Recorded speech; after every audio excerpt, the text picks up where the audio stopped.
So Kirby Air Riders is out, and it has a brand new single player mode called Road Trip, where pretty much it's this game's version of an adventure mode, but there's not really an adventure. It's more along the lines of World of Light or maybe even classic mode from Smash Bros, where you go through a series of challenges scattered through the various different modes in this game.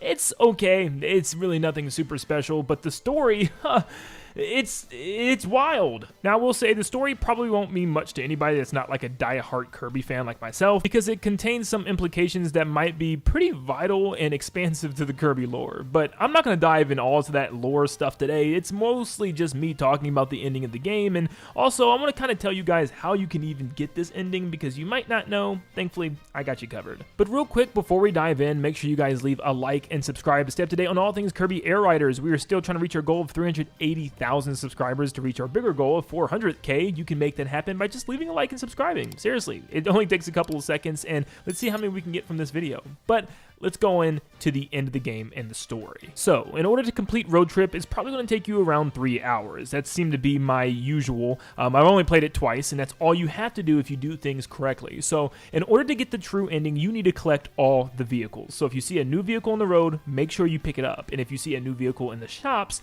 make sure you purchase them. This is vital, especially your first run. Now, you are going to have to play through the story mode at least twice, but if you do everything right, it'll only have to be twice, which you'll probably want to play through more if you want to get all the challenges on the challenge wall, or if you just want to play with all the characters, which does mark your progress for each character you finish it with, but you need to finish with a total of 22 machines. That means on your second playthrough, play through with the new Game Plus mode. This gives you all your past machines and money that you've collected from your first go, and it will also show you on the roadmaps which paths that you need to take with a star and an exclamation mark as you go from each world, so that way you can prepare accordingly in order to go to that corresponding world to get those missing machines, and you'll be able to see the true ending on your second go for sure. As far as the story goes, I really liked how they flipped everything on its head, where we thought for sure that Zora was going to be the main antagonist here, which was the machine that fell from the sky, but no, it's once again Galactic Nova from Kirby Superstar. Now, the whole story happens because Zora, the falling robot that just crash lands onto planet Popstar,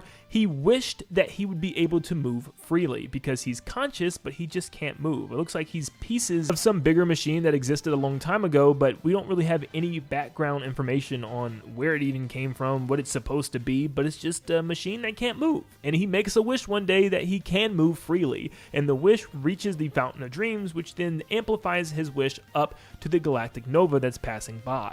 But Galactic Nova, like you've seen in Superstar, does not care what anyone wishes for, even if it's good or incredibly evil. He even gave Marx his wish in order to destroy planet Popstar. So clearly, he's just a sentient robot that does what he wants. I like how it plays as this ironic bad genie character, where he grants your wish for you, sure, but there's a catch to it. It comes at a cost. But pretty much all these vehicles fall down crashing on the Popstar, and the riders, once they touch them, bring them to life. Now, this doesn't really answer Nova's wish, so the Nova shoots down some more parts, pieces, and even construction drones, like little evil-looking Terminator robots to come build a giant construction for Zora. Right away, you can see like Zora's not pleased by what's happening. These little spider bots are ripping and peeling his flesh off of his body, which is kind of insane, even though it's just metal, but you gotta look at it in robot terms. They even yank out Zora's core, but apparently there's a soul in this machine, as his essence actually is able to escape right when the core is unplugged. They then plug in a new core and pretty much just recreate Zora, but in an evil version, as Zora actually is able to escape. This shot of Gigantus just sitting in the rain is so sick, dude. I mean, genuinely, every shot in this game is some of the best animated cutscenes I've ever seen in a Nintendo game. Like, I genuinely wish Nintendo would do this more with their IPs, especially with the next Smash Bros. Game. I would love to see a subspace on the scale of these cutscenes like we got in Brawl, but man, I was just like feasting my eyes at some of these scenes. I was like, this is like a full-on Kirby movie. Now, in order to move, just like the vehicles that the riders activate, he needs activated, and the only way to do so is to get the activated vehicles to come back to him. So Galactic Nova actually does this himself. Not even to do it, Galactic Nova just acts independently, almost evil. He sends out a beacon signal that only the core characters of this game can sense, which is pretty funny. Pretty much he's pulling all the riders and their vehicles into him so that way Gigantus can move around freely. But Zora, like I said, escaped from his core, and he takes the persona of Nin10doland. Why DDD? I have no clue. It doesn't even explain why, and maybe he just kind of has sensed him and kind of likes his presence. I don't know. How does he even know that DDD exists if he can't move or anything?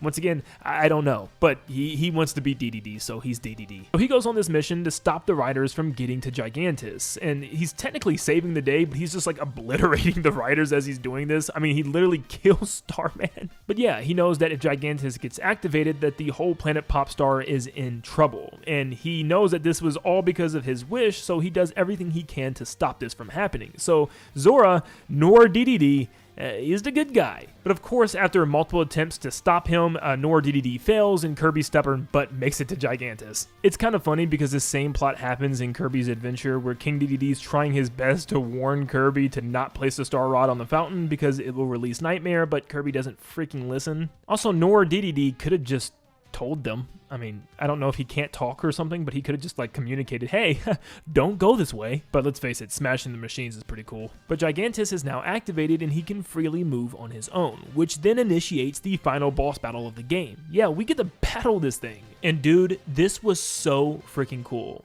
Real quick, I'm really sorry about the frame rate. For some reason, my Elgato was messing up on my first playthrough. The second one's better, I promise. But dude, this boss battle was awesome. You have a little map of Gigantus at the bottom left, and you pretty much have to take out all these glowing red parts, including one where you have to fly up onto the base in order to take it out. Like, that's so awesome. That's such a great idea. And the other pieces might require you to use items to shoot or throw at it, because they might be on the tire treads or maybe on the back exhaust that you have to fly up and just hit on your way down, which is, once again, so cool. And the last weak point will then open up, which will be his eye, which I just somehow got stuck on the front of the machine, and I was able to just wail on his eye, which was pretty cool though, looking back at it. After you blow him up, it's then a race to see who can deal the final blow, you or Nin10doland. And actually, I found out by looking at the cutscene section in the menu that, yeah, there's two different scenes here, where if you lose, Nin10doland just kind of suicides. But if you win, you'll get a scene of your character blasting through Gigantus, which looks pretty cool. Now, this is the first ending, but it's also a sad one. It shows Zora watching as Kirby saves the day, and he's now finished. And of course, with Gigantus gone, which was part of him, he then also disappears as well. And it's sad because it's like he knows he finally got his wish to move around freely. And even though he spent his time just trying to save a planet and wreck everybody in the process, he still was able to have that small amount of freedom before passing over. Which, yeah, I mean, dude, that's like what is going on? And it ends with Galactic Nova's smug frickin' face, I can't stand you. And he flies away, probably to grant yet again another wish for mass murder or something. Now, if you do what I said and play the New Game Plus and collect every vehicle on the way, you will get the true ending, and it gets even crazier. On this second attempt, I chose Meta Knight, so if I say Meta Knight, you know why. But this time, I think it's showing that Zora failed, and all the characters actually made it to the end, where all their vehicles fly up into the air, and all of them shoot into Gigantus. Not only can he move, but his body is completely reconstructed and more powerful than ever. But for some reason, only this time, Zora wants to call in for two legendary machines, of course the Dragoon and the brand new Hydra. Also, for some reason, it's only now that Zora decides, hey, I'll fight with you. Like, okay. Now, it's pretty much the same fight, but this time Gigantus has a couple new attacks, and he's a lot more stronger. But yeah, I thought this was, once again, just a really fun boss battle, especially to redo it, because I could fight this guy like 100 more times. This is so much fun. And it's not a pushover, trust me. You have to actually be actively aware of where his attacks are going, and his lasers will target you down to the T. You have to quickly make quick maneuvers to get out the way, or you're going to get blasted, and he does a lot of damage. But this time, when you blow him up, you actually flip him on his backside, where he'll be pointing towards the sky, and here comes Zora flying in just to go inside of the eye socket back into his core, where he will command a giant laser to blast Galactic Nova. He's not messing around with this thing. But upon blasting him, it actually creates a rainbow road-like area in order for us to travel to him and take out Galactic Nova again for some reason, because he's back. But then this happens. Unless I'm missing something or there's some type of in-game explanation that I haven't read. What is this? Some legendary lion machine comes to life? It's not even a machine. It seems to be a real organic creature. But yeah, this is Leo. We're gonna ride Leo now. It's just freaking awesome. We don't necessarily need an explanation, but like, who is this? Now, I'm not on the lore video yet, but I'm just so stuck on who this is supposed to be, so I'm asking you guys. Maybe you guys have more information than I do. The only thing that I saw given to me was somebody on Reddit actually said something about the name Zora means dawn, light, or sunrise in Hebrew from Slavic origin. So maybe this is actually part of Zora? Is this lion? I don't know. Maybe this is what Zora was at some time and was turned into a robot.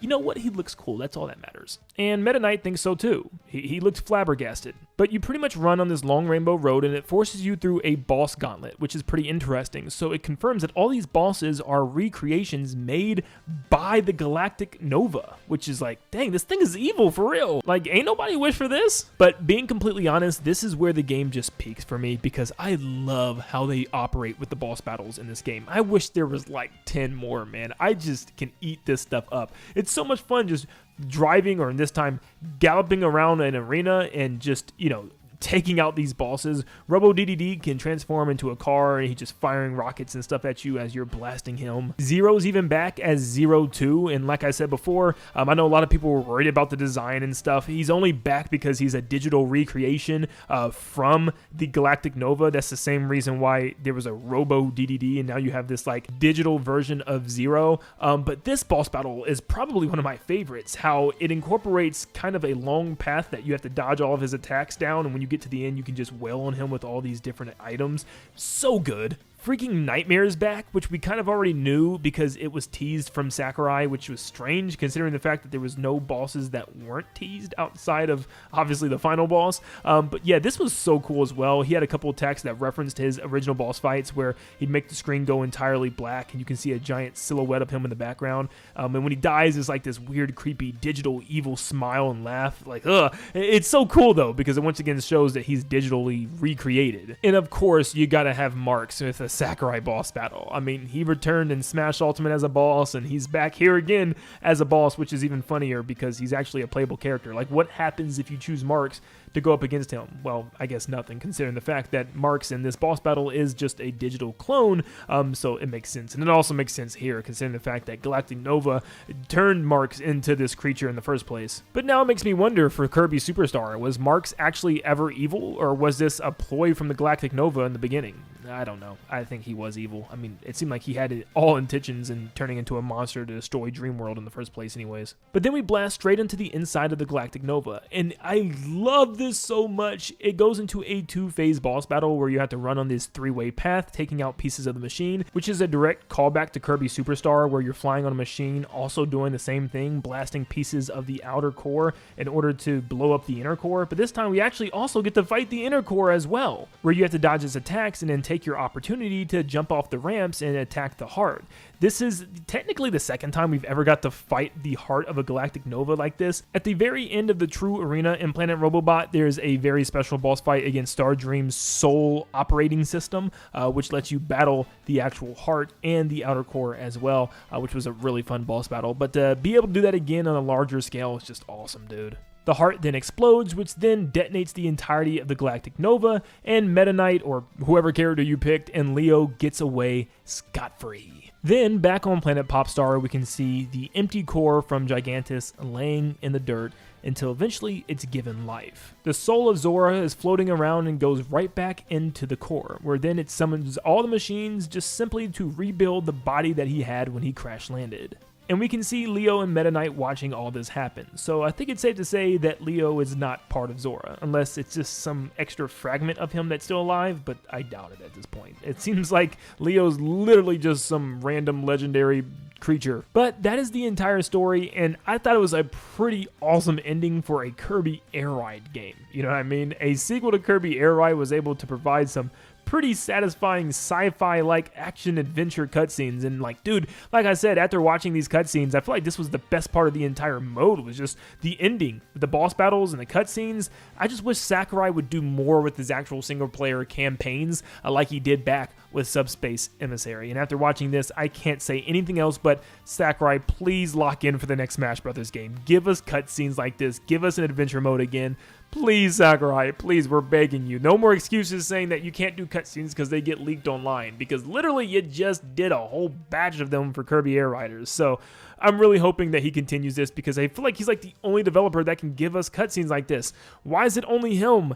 But yeah, it was an awesome ending. You guys need to go play it if you haven't already. Why are you even watching this video if you haven't? But thank you for tuning in, and I hope you all have a blessed day.